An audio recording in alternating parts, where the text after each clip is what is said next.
Bom, vamos lá. Caiu a ligação, caiu a minha internet aqui que não está 100%. Mas vamos ver se a gente consegue. O pessoal voltando já.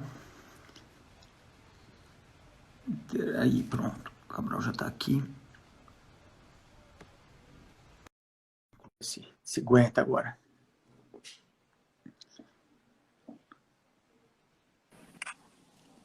E aí, voltamos? Internet fraquejou, né? Viu Luz e Vascão no dia de Portugal. Aí não teve, não aguentou, não aguenta. Não estamos preparados para isso. É muito 5G, não dá, tem que ser 300G para aguentar. Muito pesado. É verdade. É. E que coincidência, né? A gente demorou coincidência da data, né? E acabou marcando o dia de Portugal, o dia de Camões. Espetáculo, né? Verdade, cara. Muito bom. Muito bom. Bom, gente, hoje a gente está aqui com o professor, né, Antônio do Passo Cabral. Ele me passou o currículo mais resumido que algum palestrante já tinha me passado antes, mas eu fui buscar aqui, xereta que sou, e vou dar uma vitaminada no currículo dele. Não que precise, né? Mas ele passou, eu sou professor de processo civil da UERJ e sou procurador federal, só isso, né? Mas ele, na verdade, é mestre em Direito Público pela UERJ, é doutor em processo civil pela UERJ em cooperação com a Universidade de Munique e é pós-doutor na Universidade de Paris, Sorbonne, né? Nada mais, nada menos. E hoje a gente vai conversar aqui um tema que é das preocupações, né, do professor Cabral já há algum tempo, que é o juiz natural, né? Uma nova roupagem que ele sugere para o juiz natural. E aí eu queria, Cabral, que você começasse, se pudesse, dando um panorama do que seria o juiz natural na concepção tradicional e por que ela estaria em crise atualmente. Bom, primeiro, olá a todas e todos, né? Eu queria te agradecer, Daniel, pelo convite. Eu estava em dívida com você já tinha me convidado antes, mas eu estou, na pandemia, eu estou alternando entre o Rio de Janeiro e a minha casa na região serrana, e lá a minha internet é só de chip, então é dramático, então realmente fica muito complicado.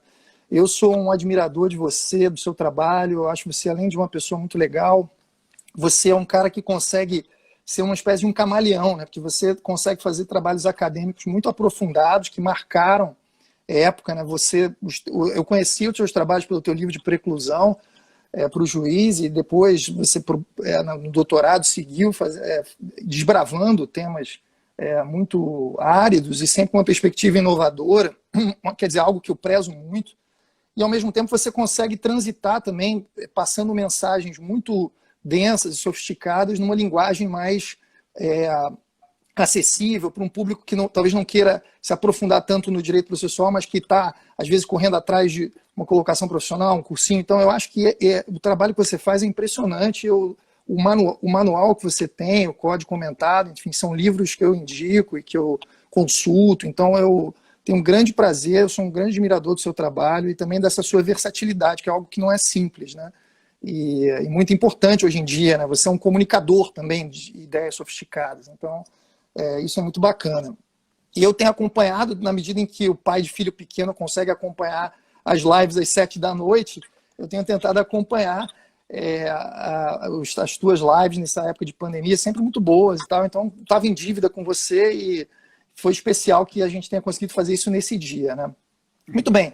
O princípio do juiz natural, né, o Daniel, ele é um princípio que parece que ficou meio esquecido. Você vê que ele não está tratado no CPC, né? O CPC que veio com uma parte geral, falando de vários princípios, etc., descuidou, talvez não tenham pensado que era um problema, né? E simplesmente não fala nada do juiz natural. E a concepção tradicional do juiz natural, que todos nós fomos acostumados a ver, era uma concepção que tem um núcleo que pode ser quase que universalizável. Acho que quase todo país do Ocidente tem um núcleo muito parecido com o que a gente entende como sendo o juiz natural, que eram basicamente 4 ideias, né? A ideia de que o juiz natural deve estar previsto, né, numa lei em sentido formal. Nesse sentido, o juiz natural seria o juiz legal, o juiz previsto numa lei editada, um ato normativo editado pelo parlamento. Um segundo aspecto é o aspecto de anterioridade ou pré-constituição do juiz natural. O juiz natural seria um juízo ante factum, um juízo que deveria estar constituído ou deveria ser previsível antes da ocorrência dos fatos que estão narrados na causa do pedido. Um terceiro aspecto é o juiz natural ser concebido como um juízo ordinário e regular. Então, quer dizer, a ideia de que o juiz da sua causa tem que ser um órgão do judiciário constituído de maneira permanente. Ele não pode ser criado para julgar o seu caso ou criado para julgar uma pessoa. E com isso vem as proibições de tribunais de exceção, que são constituídos para análise de um caso ou de determinadas pessoas, né? Então, julgamentos ad hoc ou ad persona. E, finalmente, que as regras de competência deveriam ter uma certa vedação de discricionariedade, ou seja, na aplicação das regras e na formulação das regras de competência, elas deveriam ser quase todas, por assim dizer, cara crachá, né? Elas deveriam estar esmiuçadas na lei e não poderiam deixar margem aplicativa para escolhas discricionárias do aplicador. E o núcleo comum, então, né, que a gente vê, que está na nossa Constituição, no artigo 5º, em 2 incisos do artigo 5º, o inciso 53, que fala que ninguém será processado ou julgado senão pela autoridade competente, e o inciso 37, que diz que não haverá juízo ou tribunal de exceção. Então, o núcleo é evitar juízos excepcionais. E isso vem desde a época da Revolução Francesa. O princípio do juiz natural, curiosamente, ele não é um princípio tão antigo quanto outros no processo, que tem suas origens no direito romano, no direito comum, né? Então, ele é um princípio relativamente recente na história das civilizações, né? E ele tem esse núcleo comum, como eu disse, que é muito difundido e está, inclusive, previsto em diversos tratados internacionais. Talvez por isso ele tenha sido incorporado com essas ideias básicas em muitas constituições, na América do Sul, na América Latina, na Europa, enfim, na Ásia. Então, existe uma compreensão, um caldo de compreensão muito próximo a isso, né? Proibição de juízo de exceção e adstrição a regras previamente fixadas em lei. Essa é basicamente a tradição, né, do juízo natural. E existe uma dimensão do juízo natural objetiva, que diz respeito ao juízo, né, ao órgão, e uma dimensão subjetiva, que diz respeito à pessoa do juiz, né, ou aos membros de um órgão, quando é um órgão colegiado. Então, as regras que fixam os componentes de um órgão colegiado também teriam repercussão, quer dizer, teriam relação próxima com o princípio do juízo natural. E, por outro lado, também as regras de tabelamento, né? As regras de substituição e tabelamento nos impedimentos de suspeição do juízo, né? Que o juiz da segunda vara é o tabelado, o juiz da primeira vara, né? E por aí vai. Então, essas dimensões são as dimensões que a gente compreende, mais ou menos, do princípio do juízo natural. Isso é o que nos passaram, né? Isso é o que nos venderam, por assim dizer. Durante décadas, gerações e gerações de juristas, mais antigos que a gente, mais novos que a gente, têm aprendido essas lições. O juiz natural é isso aí, ou deveria ser isso aí, né? Mas aí vem a minha crítica. Eu acho que isso aí tá errado, né? Essa concepção do juiz natural, ela não se sustenta mais no direito contemporâneo, porque a gente vê, não só na lei, como na prática dos tribunais, diversos institutos e diversos mecanismos que foram desenvolvidos que infirmam total ou parcialmente essas ideias, né? E aí a gente pode falar desses grupos de institutos, né? Talvez o mais antigo dele na legislação brasileira seja o desaforamento no processo penal, que é aquele em que, no júri, né, quando tem risco de que os jurados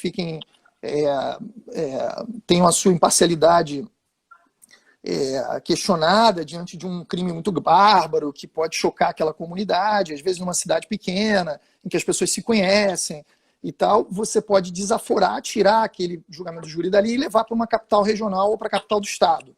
E isso é feito com base em alta discricionariedade. A lei não só é redigida com conceitos jurídicos indeterminados, como ela não diz para onde o caso vai ser deslocado. Então, existe uma certa margem de manobra ali para a gente definir qual vai ser o juízo. E lembrem-se que isso é feito post-factum, depois do processo estar em andamento.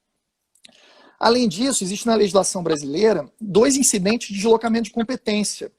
O IDC, que é aquele do artigo 109 da Constituição, 109.5a e parágrafo 5º da Constituição, que é nas causas que possam interferir em compromissos que a União tem assumido no plano internacional de proteção de direitos humanos. Se instala um incidente no STJ, o STJ pode promover o deslocamento da competência, e no Código de Processo Civil tem um instituto específico, né, que foi muito ampliado, ele já existia no Código anterior, mas agora foi muito ampliado, que é o IAC, ou IAC, né, o incidente de assunção da competência. E esses dois incidentes têm por função modificar a competência post-factum. Eles existem para isso. E eles fazem isso por regras, por decisões judiciais com base em discricionariedade, depois que o processo já está em andamento. Mas existem outras causas. Por exemplo, o Código hoje prevê reunião e separação de processos por razões discricionárias. Tem reunião de processos sem conexão, lá no artigo 55, parágrafo 3º.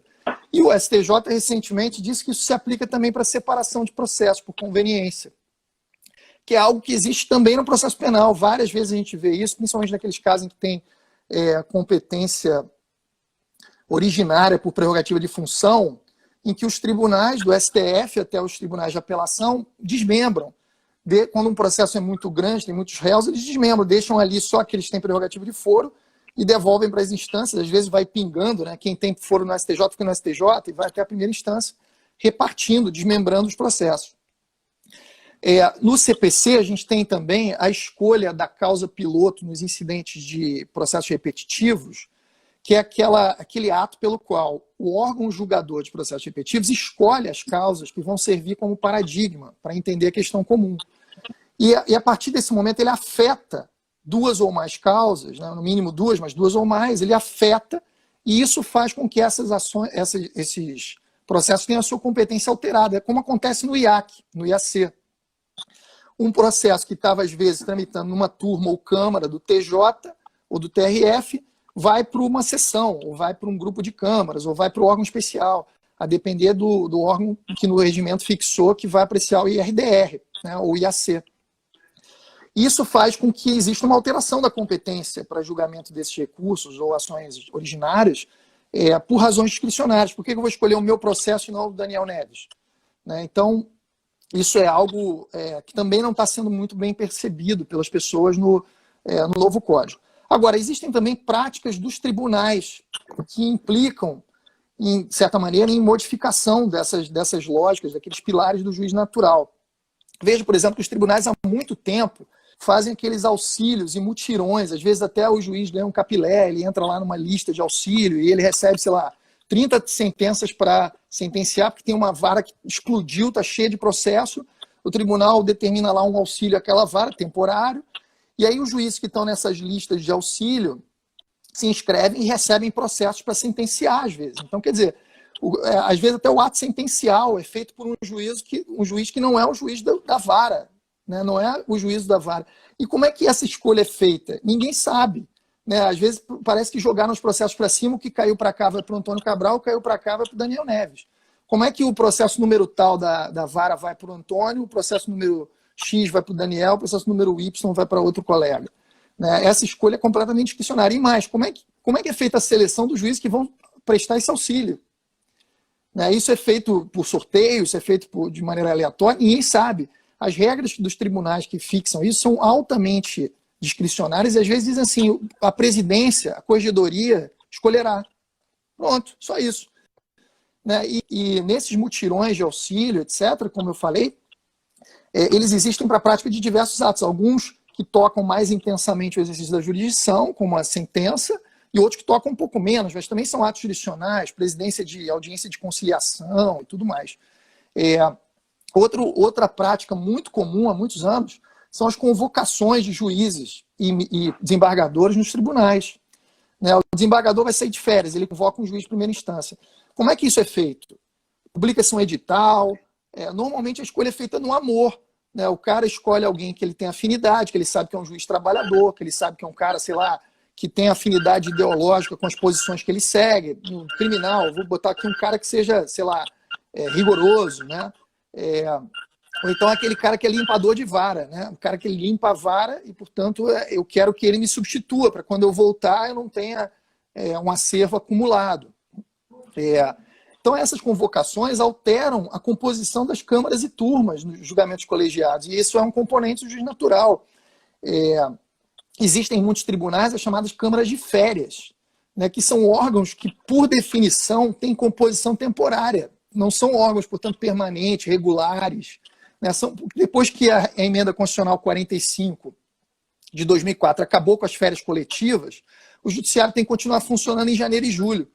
Né? E aí eles criaram essas turmas de férias, e às vezes os desembargadores se candidatam, né, para acumular e prestar jurisdição nessas câmaras de férias, e ali ninguém sabe como eles são escolhidos, porque quem vai para a primeira câmara de férias, a segunda de férias.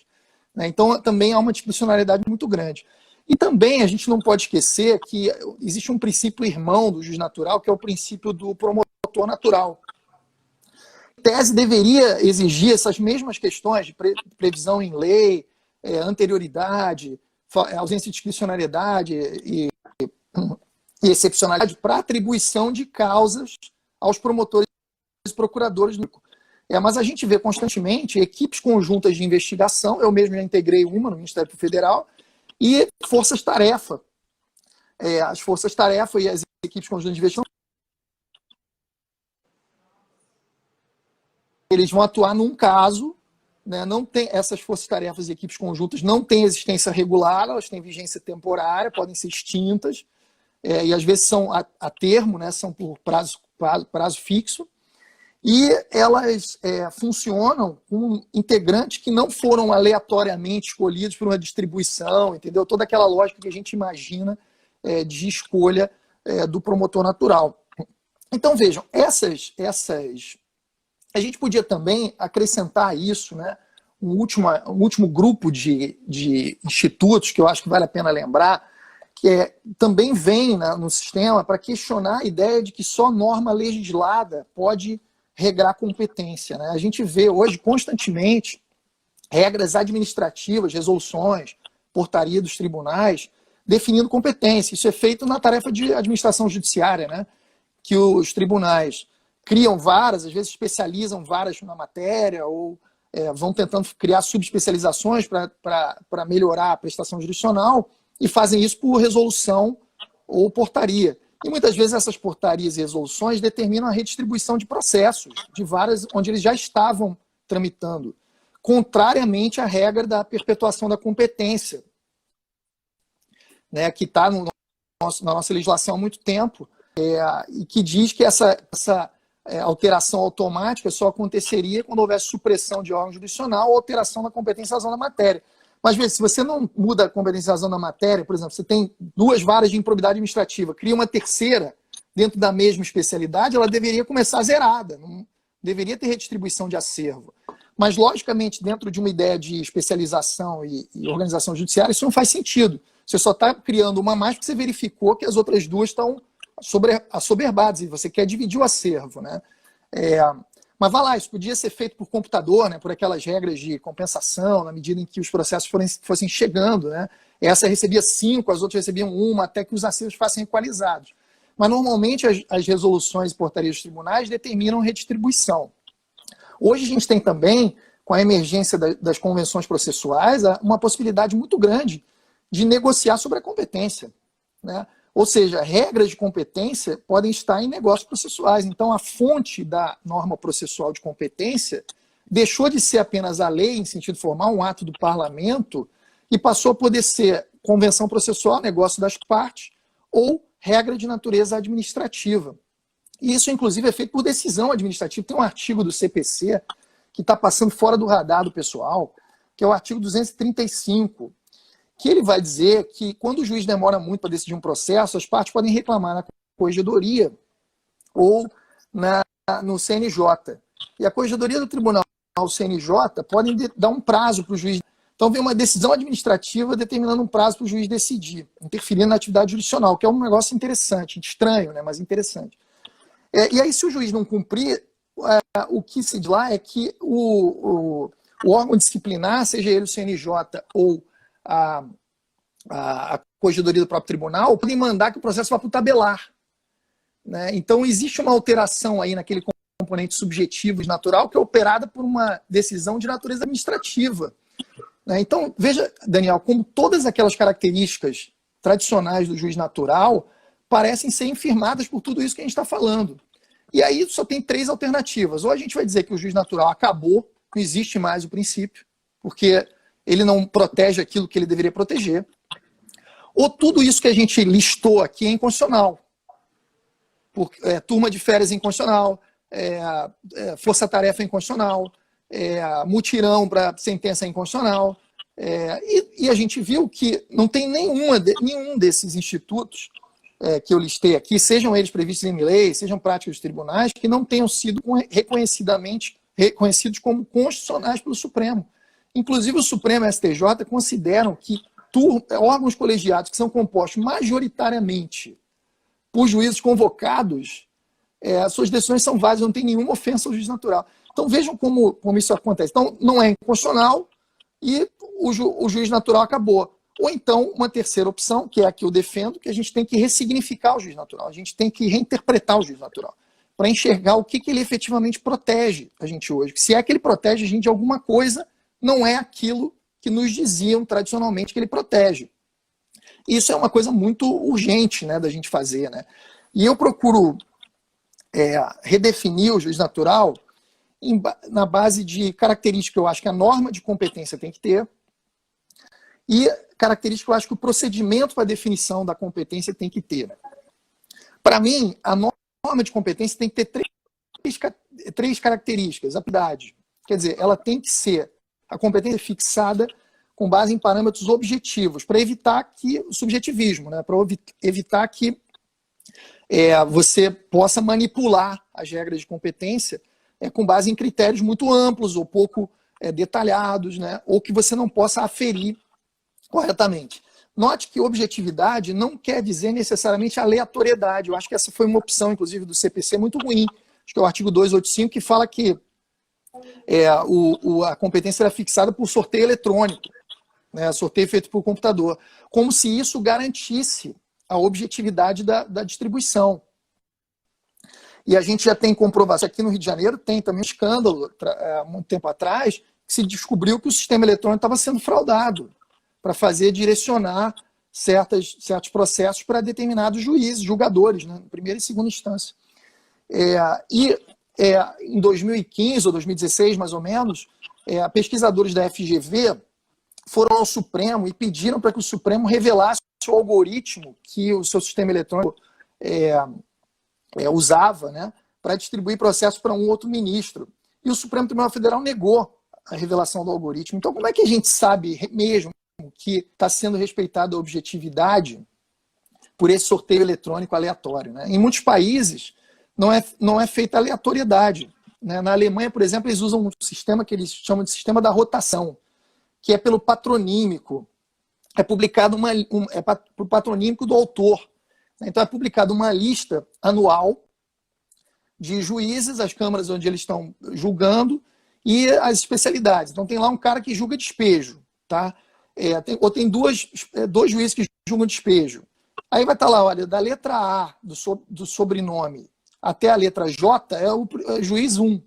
Da letra L, da letra K até a letra Z é o juiz 2. Então, se eu sou Cabral e eu tenho uma ação de despejo, eu já sei que o meu processo vai ser julgado pelo juiz 1, que ele julga despejo e eu estou na letra C.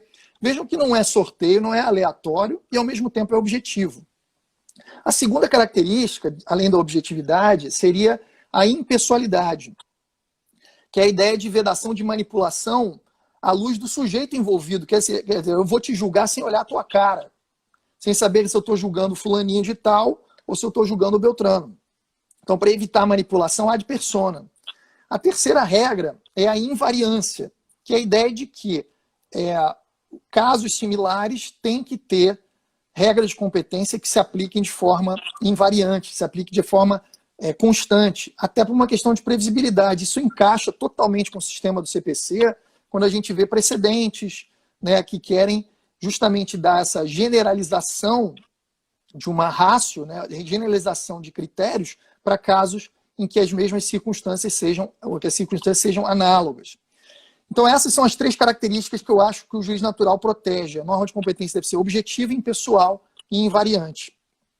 Além disso, me parece que deva haver, no procedimento, controlabilidade e participação. Com isso, a gente consegue maior previsibilidade sobre a regra. Porque notem que eu não estou falando aqui que a competência não vai poder ser modificada durante o processo, que não pode ter discricionariedade. Eu acho que a gente tem que admitir discricionariedade, a gente tem que admitir que isso pode ser feito por norma administrativa, a gente tem que admitir que pode ser feito post-factum, desde que isso seja feito de forma com regras objetivas, impessoais e invariantes, e que a gente tenha previsibilidade. E a previsibilidade me parece que vem a partir do procedimento, em que a gente tem que dar participação aos envolvidos para que eles possam não só discutir essa definição, como ter possibilidade de impugnar. E nesse ponto, me parece que o CPC andou muito mal.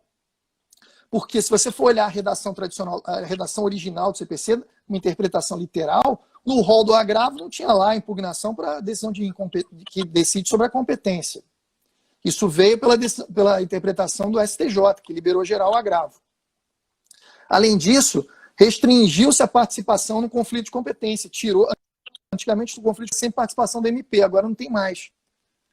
Então, veja que na definição da competência, a gente compensa essas possibilidades de modificação e alteração no curso do processo, se a gente, do outro lado do sistema, é uma gangorra, né? Se do outro lado do sistema a gente conseguir atribuir maior previsibilidade a essas regras. E, evidentemente, participação, que é controle. Se os envolvidos estão participando, eles estão controlando.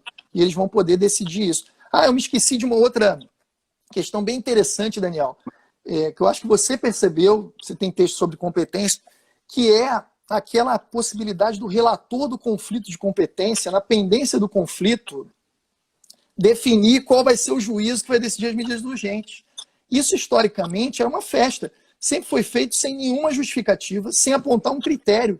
Muitas vezes o desembargador, o ministro, dá uma canetada, fala assim, fica com suscitante, fica com suscitado. Não diz minimamente se vai ficar com suscitante, porque ali é onde a prova pode ser produzida melhor. Enfim, é uma...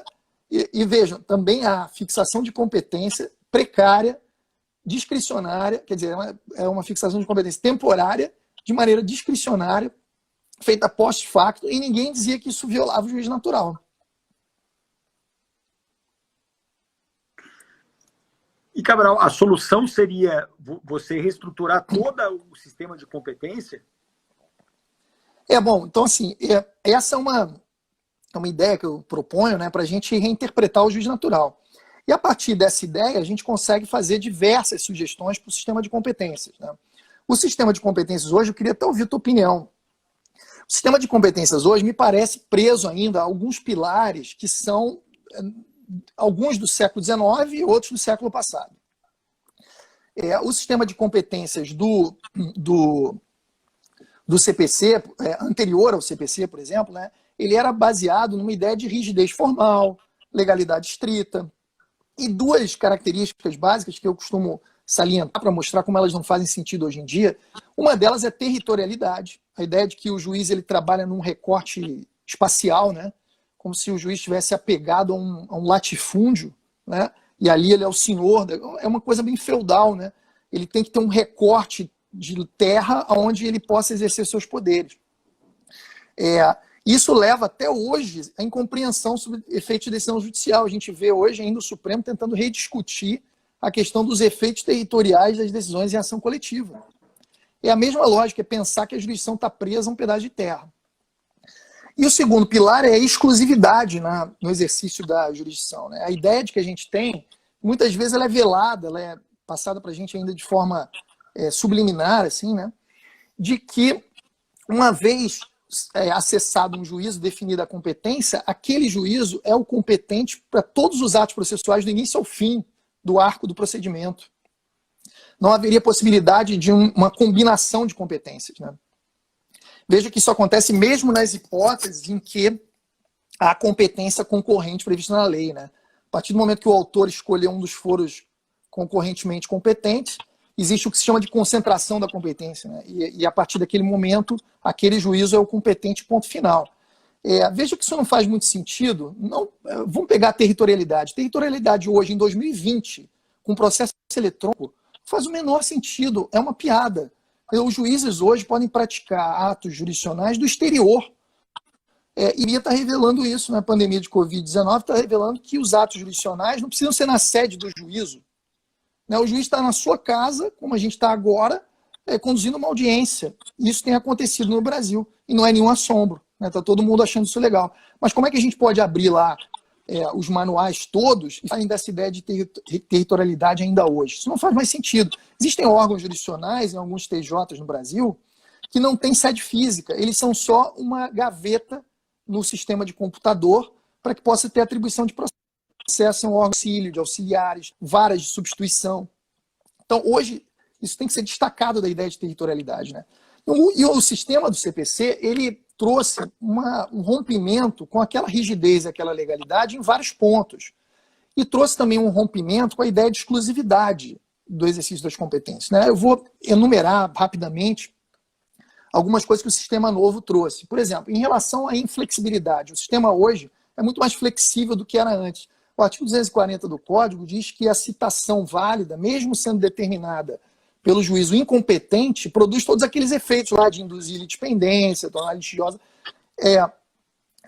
Hoje, o Código prevê um instituto que a gente usa uma expressão latina, né, que é o Instituto da Translatio Iudice, que nada mais é do que a transferência da competência de um juízo para outro, com aproveitamento total dos atos praticados. No Código anterior, os atos decisórios eram anulados. Né? Então, você tinha que começar tudo de novo. Às vezes, decisões importantes no processo, antecipação de tutela, era tudo anulado. Né? Agora, a regra é o aproveitamento total. Então, existe uma espécie de comunicabilidade entre os juízos. Né? Então, quer dizer, se a jurisdição é realmente una e indivisível, e a competência é apenas uma divisão de tarefas, hoje a gente está operando efetivamente essa comunicabilidade, né? Flexibilizando a anulação que havia dos atos decisórios. E mais, a gente segue, isso está lá, não viu esse dispositivo ainda, está lá no artigo 64, parágrafo 4º. Você também trouxe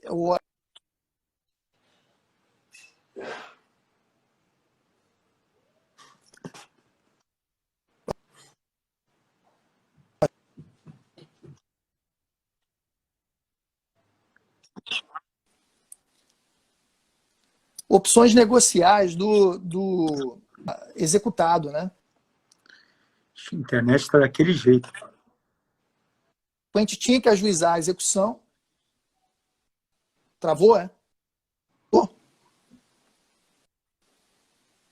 Voltou, Daniel? Tá me ouvindo? Voltou. Você está me ouvindo? Tô te ouvindo. Eu acho que voltaram os comentários aí, tá travando de novo. Ele tinha travado, eu liberei para ver agora. Agora voltou. Vou tirar de novo, vamos continuar. Beleza. E na execução, existe uma opção para o exequente que não precisa mais escolher o foro da fase de conhecimento. Ele pode optar pelo foro domicílio do executado, pelo foro onde o executado tem mais. Essa opção, evidentemente, é uma opção negocial, que, no meu modo de ver, pode ser feita, inclusive, por convenção. E isso mostra uma flexibilidade de uma competência que era definida classicamente como absoluta. E veja, a gente tem prática de atos por videoconferência, a gente tem possibilidade de prática de atos em comarcas contíguas, e isso tudo mostra que aquela ideia de flexibilidade e territorialidade ruiu. Né? Hoje o sistema é muito mais flexível do que é antes. Né?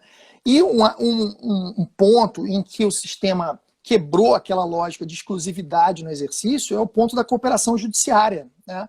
Então, o ponto da cooperação judiciária é um ponto que mostra hoje que existe uma possibilidade combinatória de competências. Né? Vários juízes combinando o exercício das suas competências, às vezes para um processo, para alguns atos do processo, e ao final não é o mesmo juízo que vai praticar todos aqueles atos. Existe uma divisão de tarefas que é feita, às vezes, até por atos consensuais entre os juízes. Né? Isso muda completamente a lógica de atuação do judiciário e a forma que a gente tem de compreender as competências. Né? E aí um tema que eu acho que está dentro dessa lógica aí, né, é o tema da competência adequada, que você fez até uma live com o Fred, que eu acompanhei, muito boa, que vocês abordaram esse tema. O tema da competência adequada, que foi desenvolvido pelo Fred Dier, Zanetti, depois pela Paula Sarno Braga, casa totalmente com essas premissas. Né? É uma ideia de eficiência na atribuição de competência, e é muito útil hoje, não apenas em processos complexos, pensemos nas ações coletivas, vocês deram vários exemplos na tua live com o Fred, né, que não faz o menor sentido a gente ter ações coletivas, determinadas ações grupo, ajuizadas no Distrito Federal, quando o dano, ainda que de âmbito regional ou nacional, tenha uma concentração em 2 estados da federação. Né? Às vezes também a competência para ação popular, a gente vê às vezes ações populares simultaneamente correndo com ações civis públicas, e às vezes o sujeito na ação popular mora no interior do Amazonas, ajuizou a ação popular lá no seu domicílio, para impugnar um ato da Prefeitura do Rio de Janeiro, ou do governador do estado de São Paulo.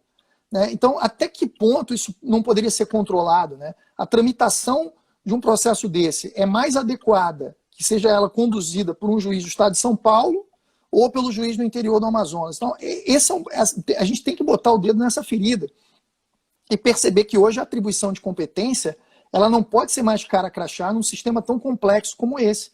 E aceitar discricionariedade, aceitar modificações post-factum, não significa abrir mão do juiz natural se a gente se proteger dentro daquela ideia de objetividade, impessoalidade, para evitar manipulação, para evitar a treta, né?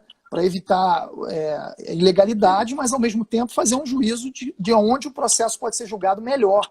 Então eu incorporei totalmente essa premissa da competência adequada e acrescentaria uma perna, digamos assim, a essa ideia, que é a ideia de competência ad actum, competência para o ato. Quer dizer, se a gente quebrou aquela premissa de que os juízes são competentes para todos os atos de um processo e podem ter suas competências combinadas, o controle da competência tem que ser para cada ato e não ad causa, né? Então, é um desenvolvimento de uma ideia anterior que eu tinha já há uns 10 anos de legitimidade ad actum, né? Então, eu acho que se a competência, no meu modo de ver, ela é uma espécie de legitimidade, é um passo natural eu também entender que a competência, ainda mais com a cooperação judiciária no novo CPC, né? Os artigos 67 e 69, que previu, né, deu a base normativa para essa combinação de competências. Né? E aí, dentro dessa ideia, ou seja, se o juiz natural mudou e ele pode ser reestruturado em torno dessas premissas, eu tento propor determinadas coisas que sempre foram tabus, né, no judiciário. Por exemplo, delegação de competências. Né, sempre teve em todo o manual praticamente, Daniel, essa reflexão vinha essa reflexão sobre a indelegabilidade, né, das competências, ela vinha atrelada a uma ideia de irrenunciabilidade da jurisdição. Né? Então se dava lá as características da jurisdição, se dizia que a jurisdição era indeclinável, irrenunciável. Quer dizer, a partir do momento que o Estado proíbe a justiça privada, né, e se assenhorou do monopólio de resolver os conflitos, ele não poderia se negar a decidir. Então, non liquid é proibido, o judiciário tem que responder, existe um dever de prestar jurisdição, e, portanto, a jurisdição é indeclinável, ela não pode ser rejeitada. E aí, logo em seguida, quando vem se falando de competência, embora se distingam os dois conceitos, né, embora se diga que jurisdição é uma coisa e competência é outra, tem um salto, dizendo assim, por que a jurisdição é irrenunciável e indeclinável, a competência é indelegável. Eu nunca consegui entender isso para mim era contraintuitivo, porque, na verdade, uma coisa não leva a outra. Né? Você pode ter delegação de competência desde que você compreenda essa delegação de uma forma que ela não signifique uma negativa de acesso à justiça.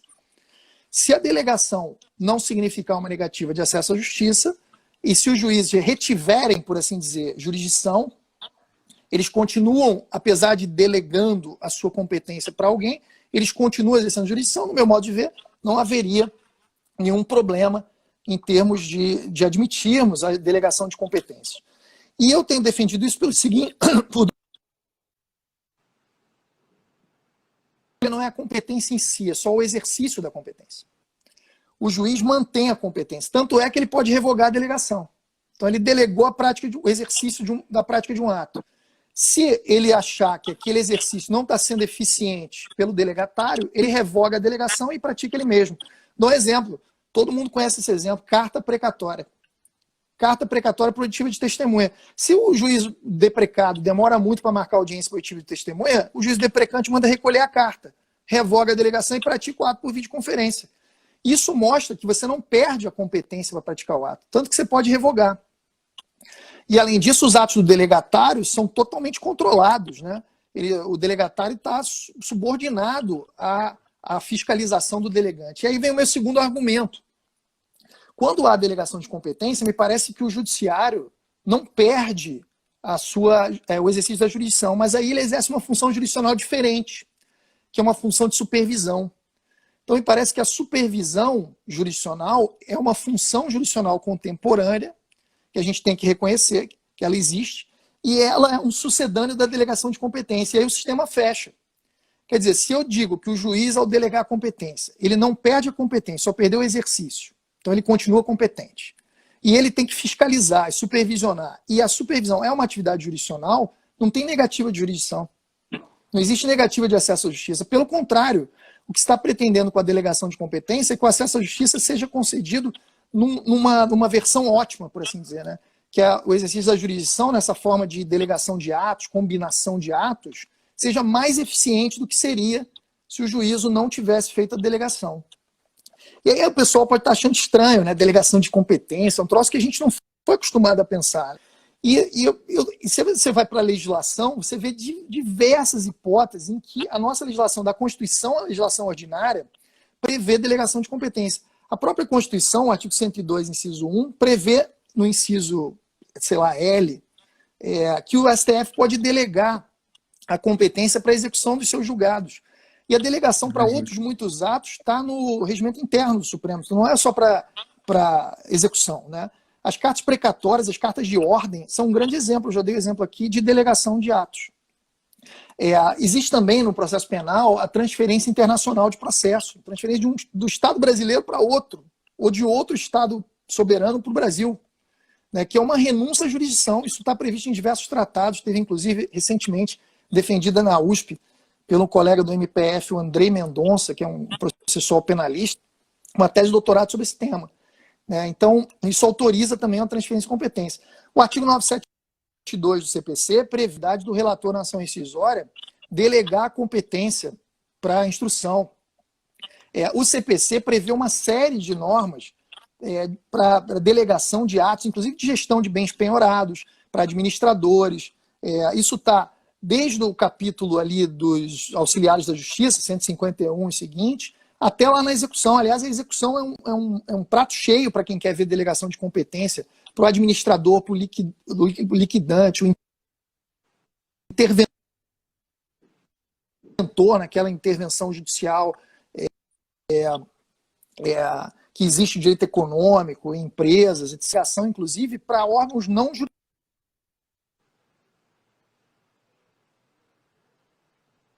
Esse movimento de desjudicialização, sobretudo da execução civil, que é um movimento que no Brasil tem crescido muito ao longo do... que as delegações de competência vão acontecer para órgãos não jurisdicionais. E a legislação esparsa também tem essas regras. O Estatuto da Criança e do Adolescente, quando tem aquelas medidas socioeducativas aplicadas, o juiz delega aquela execução para órgãos que às vezes estão ligados ao conselho tutelar, né? E nomeia orientadores da criança e do adolescente, e esses caras vão apresentar relatórios, vão prestar contas ao juiz. Então o delegatário continua se mantendo, né, sob a supervisão do juiz. Então acho que isso está na nossa legislação, como eu falei, do começo ao fim, da Constituição até a legislação ordinária. É algo praticado em diversas searas e funciona bem.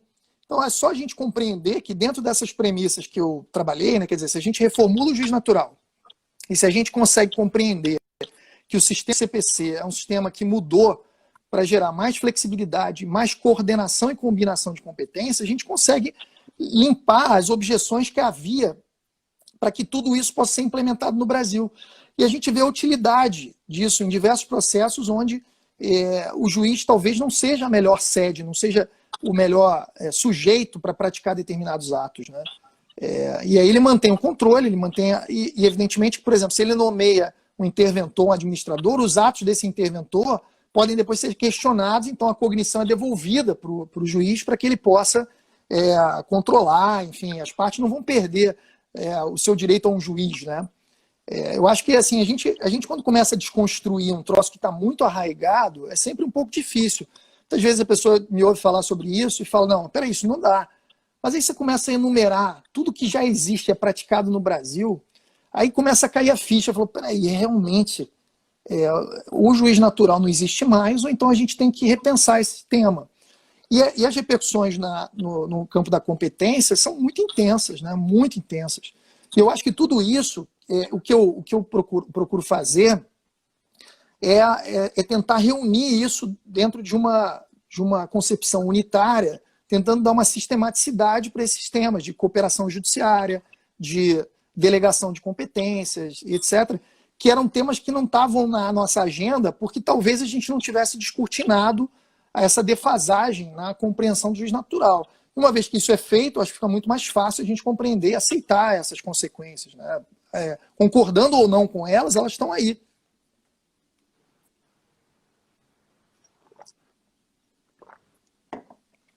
E um outro ponto, Daniel, que eu não sei se a gente tem tempo, não estou controlando aqui. Olhei aqui no relógio, acho que porque eu comecei a falar aqui desesperadamente. Manda bala. Eu acho que um outro ponto que a gente pode, que essa ideia, quer dizer, desmistificar essas premissas do juiz natural e perceber que todos esses institutos estão vindo no sistema a fim de incrementar a eficiência. Quer dizer, a ideia de que o juiz natural é compatível com a eficiência, né? Que não são antagônicos, né? E que a eficiência também tem um aspecto garantístico que deve ser preservado e incentivado. Perceber que a eficiência está no centro disso é perceber também que muitas vezes essa discussão de juiz natural ela vai imbricar o exercício da jurisdição com a tarefa de administração judiciária. Aliás, isso é um ponto altamente subteorizado no Brasil, a administração judiciária, né? A gente estuda muito o exercício da jurisdição pelo juiz singular, no caso concreto, e estuda pouco a administração da justiça. E isso é estudado pouco por nós, processualistas, e é estudado pouco pelos administrativistas, que poderiam estar preocupados com isso, né? E esse ponto aqui é um ponto em que a gente viu que diversas vezes eu falei aqui de práticas administrativas dos tribunais que vão entremeando e interferindo em regras de competência e na atividade jurisdicional. Então, me parece que essa ideia de reformular o juiz natural é perceber que a gente pode propor muitas coisas bacanas para a administração judiciária. Eu proponho, por exemplo, critérios para nomeação de juízes, para convocação de desembargadores e juízes para os tribunais, para escolha de juízes para esses mutirões de sentença. Então, eu proponho lá a publicação de editais, etc. Eu proponho, por exemplo, uma certificação dos juízes por matéria. Então, por exemplo, você é um cara especialista em direito econômico, você é juiz em São Paulo, capital, você poderia entrar numa lista feita pelo TJ de São Paulo de juízes especializados por matéria. Então, os tribunais poderiam pensar em especialização por juízes e não apenas por vara. É um equívoco no Brasil a gente ficar pensando em especialização do judiciário, às vezes por um braço inteiro do judiciário, como é a Justiça Federal, né, a Justiça do Trabalho, né, destinado a apreciar causas de certos sujeitos ou de certas matérias, e pensar em especialização de juízes. Quer dizer, se a gente quebrou aquela lógica de que o juiz precisa estar numa vara, num gabinete, por que não pegar lá uma lista de juízes especializados em direito econômico, em áreas que são, às vezes, exigem uma especialidade muito grande, mas quantitativamente talvez não justificassem a especialização de uma vara inteira. Até processo coletivo. Então, você tem um juiz que é especializado em processo coletivo, ele entra lá numa especialização de julgamento de processos coletivos. E aí amanhã tem um problema lá no interior do Estado, uma causa coletiva que está gerando milhares de ações individuais e 5 ações civis públicas. Você pega o juiz daquela lista, manda ele lá. Você pode criar, por exemplo, grupos de apoio, grupos volantes de juízes, que, por exemplo, sejam especializados em resolver casos repetitivos, especializados em resolver causas previdenciárias. E aí tem uma explosão de causas temporárias, ao invés de você designar vários juízes em auxílio, você pega esse grupo volante, manda para lá, eles ficam 2, 3 meses atuando lá, né, dão uma redução no acervo e depois voltam. Né? Quer dizer, a gente começa a pensar em formas de atuação dos juízes hoje completamente diferentes, que a gente nunca imaginou que poderiam ser pensadas. Né? E que hoje, dentro dessa lógica de esse sistema mais sofisticado e contemporâneo que a gente tem, elas são totalmente possíveis. Por exemplo, eu sustento que dentro dessas listas, as partes em um contrato poderiam convencionar que caso haja um litígio, que eles fosse distribuído na lista. Então eu tenho um problema com você sobre o uso de infraestrutura essencial ou sobre, sei lá, um problema de contrato de concessão administrativa.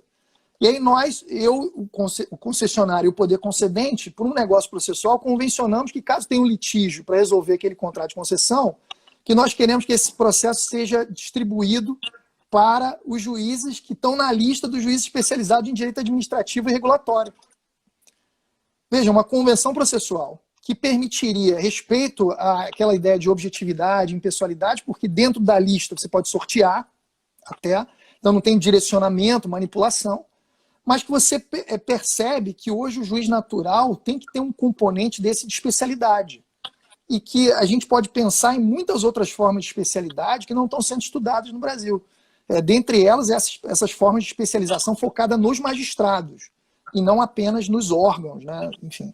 Então são várias, eu acho que os desdobramentos e as possibilidades que o sistema de competências ganharia se a gente começasse a estudar esse tema com base em outras premissas, enfim, mais arejadas, eu acho mais contemporâneas, mais do nosso tempo. Né?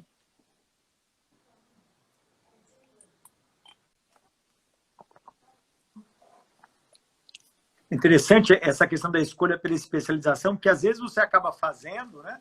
Mas amparado nas varas, né? Então, eu tive uma situação em que era uma causa do interior, onde só tinha a vara comum, mas era uma causa muito específica, né, de direito empresarial, e aí na capital tinha a vara de direito empresarial. Então, eles fizeram uma cláusula de eleição de foro para vir para a capital, sabendo já que pela matéria obrigatoriamente cairia na vara do direito empresarial. A partir do momento que tiver essas listas, né, é mais ou menos a mesma ideia, mas nos até a vara. Mesma ideia. E veja, o juiz, hoje em dia, o juiz sequer precisa ir para lá, né? Então, assim, você designa, o processo vem para a pasta do diretório dele lá no sistema eletrônico, aparece mais um número, ele vai ver que aquela é designação em lista e aquilo pode compensar, né? Hoje os sistemas compensam, então, porque um medo que muita gente tem é dizendo assim, o bom juiz, que é especializado, vai acabar ganhando mais processos complexos, mas depois você pode fazer de compensação, né? A distribuição. Então, esse juiz não precisa nem sair, ele está, por exemplo, na vara empresarial de São Paulo. Mas se ele está na lista, ele pode julgar aquele processo do interior sem que as partes tenham que sair do interior para a capital, entendeu? Então, assim, você consegue um efeito ótimo, porque as partes têm uma proximidade do órgão jurisdicional, às vezes os advogados são todos lá de Campinas ou de Ribeirão Preto, né, e eles não precisam vir para a capital. E também aquele sujeito não precisa contratar um advogado na capital. Ele pode continuar com o seu advogado de confiança no interior, e o juiz especializado é que se move, né? Ou quer dizer, o processo é atribuído para ele, sem que ele tenha que ir lá. E a audiência é pelo Zoom, por essas plataformas virtuais do que o próprio CNJ tem usado, o Cisco, né? Enfim. Então, hoje em dia, se você passa a combinar isso com tecnologia, as possibilidades são imensas. E eu acho que é por isso que no começo aqui do nosso bate-papo, eu externei a minha opinião de que eu acho que a gente ainda está baseado em premissas que faziam sentido no processo do século XIX, na ideia de territorialidade, na ideia de que o juiz, como um cara que exercia poder quase que por delegação do senhor feudal, né, e portanto ele só tinha aquele recorte, ele não podia sair dali, porque no reino seguinte já era outro juiz que tinha jurisdição. Então isso não tem mais cabimento. E hoje, quando a gente começa a propor essas questões, quando eu falo disso para os tribunais, o pessoal pira, o pessoal arregala o olho e fala assim, caramba, olha quanta possibilidade que a gente tem aqui de resolver problemas, às vezes, né, que quantitativamente não são suficientes para se especializar, mas que por esses mecanismos mais contemporâneos poderiam resolver problemas que ocorrem em quase todos os tribunais, se não todos. Né? Não digo todos porque eu não conheço a realidade de todos, mas em muitos, certamente. Não, sem dúvida. Bom, Cabral, eu queria agradecer, já estamos dando aqui a nossa 1 hora e cai o nosso sinal. Então, eu queria agradecer muito a sua aula, né? Hoje não foi nem uma live, hoje foi a aula. Imagina. E eu adorei a sua tese, né? Eu reli agora, né, para fazer a live com o Fred, então eu nem te interrompi. Muitas das ideias que você colocou já tinha tido acesso anteriormente, mas eu acho que o pessoal que estava nos acompanhando acabou tendo muita novidade aí, né? Muita coisa nova para pensar depois. Eu queria deixar com você aí para você fazer um encerramento. Você está me ouvindo aí? Só voltou, né? Deu uma travada, mas eu acho que você está me ouvindo, né? Eu só queria te agradecer, cara, por cumprimentar pelo trabalho que você está fazendo aí e sempre fez na academia, dizer que os teus trabalhos sempre foram uma referência para mim, né? E fico muito feliz de a gente poder estar também aqui nesse outro canal, em tempos de pandemia, estar se revendo, embora a gente não esteja se reencontrando aí nos eventos e tal, pelo menos à distância, né? E fazer essa live do Clássico Lusitano, né? Eu também tenho um carinho muito grande pela Portuguesa de Esporte, que eu acho que é um clube de uma história espetacular. Então fica também aqui essa homenagem aqui do Clássico Lusitano a você, né, pessoalmente, e extensível também.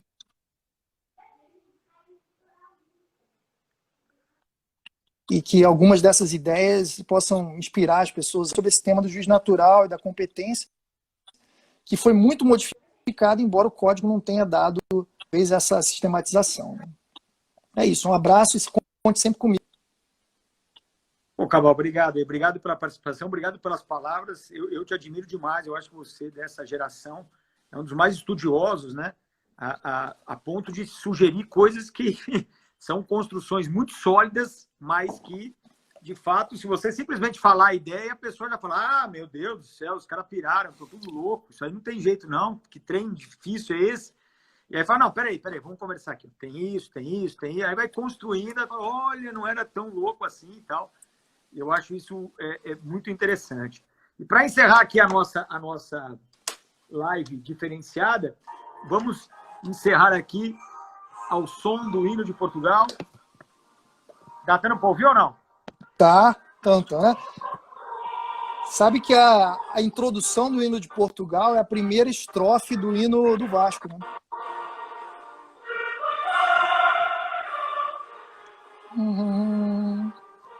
Do esplendor de Portugal. Pô, até caiu o celular. Abraço. Abraço. As armas. As armas. As armas. As armas. As armas. Legal, legal. Sobre a terra, sobre o mar. As armas. Ótimo. Valeu, Cabral.